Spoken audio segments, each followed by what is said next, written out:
കുട്ടിയുടെ വളർച്ച ഏറ്റവും തീവ്രമായി നിൽക്കുന്നത്, അതായത് ഏറ്റവും തീവ്രമായ വേഗത്തിൽ വളർന്നുകൊണ്ടിരിക്കുന്ന ഒരു പ്രായമാണത്. അതായത് 1 വയസ്സ് വരെയുള്ള പ്രായം എന്ന് പറയുന്നത്. ആ സമയത്താണ് നമുക്ക് കുട്ടിക്ക് ഏറ്റവും നല്ല ഭക്ഷണം കൊടുക്കേണ്ടത്. അതായത് എല്ലാ ഘടകങ്ങളും ചേർന്നത്, അതായത് carbohydrate, protein, fat, vitamins, minerals എല്ലാം ചേർന്ന ഘടകങ്ങൾ കുട്ടികളുടെ ഭക്ഷണത്തിൽ വരണം.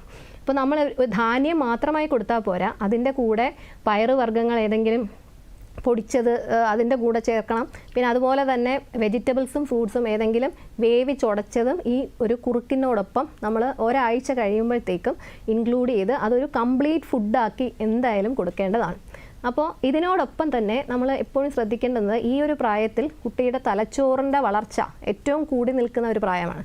അപ്പോൾ നമ്മൾ അതിനോടൊപ്പം നമ്മൾ നല്ല നെയ്യോ അല്ലെങ്കിൽ ഉദാഹരണത്തിന് നമ്മുടെ ഈ ഉരുക്ക് വെളിച്ചെണ്ണ, വിർജിൻ കോക്കനട്ട് ഓയിൽ, അപ്പം ഇതും ഒക്കെ ഈ കുറുക്കിനകത്ത് ചേർത്ത് എപ്പോഴും കൊടുക്കാൻ നമ്മൾ ശ്രദ്ധിക്കേണ്ടതാണ്. അപ്പം ഇങ്ങനെ ഒരു കോമ്പിനേഷൻ ആയിരിക്കണം. ഈവൻ ഒരു 6 മാസമായി കഴിഞ്ഞിട്ടുള്ള കുട്ടിക്കായാലും ഒരു സമീകൃത ആഹാരമായിരിക്കണം നമ്മൾ കൊടുക്കേണ്ടത്.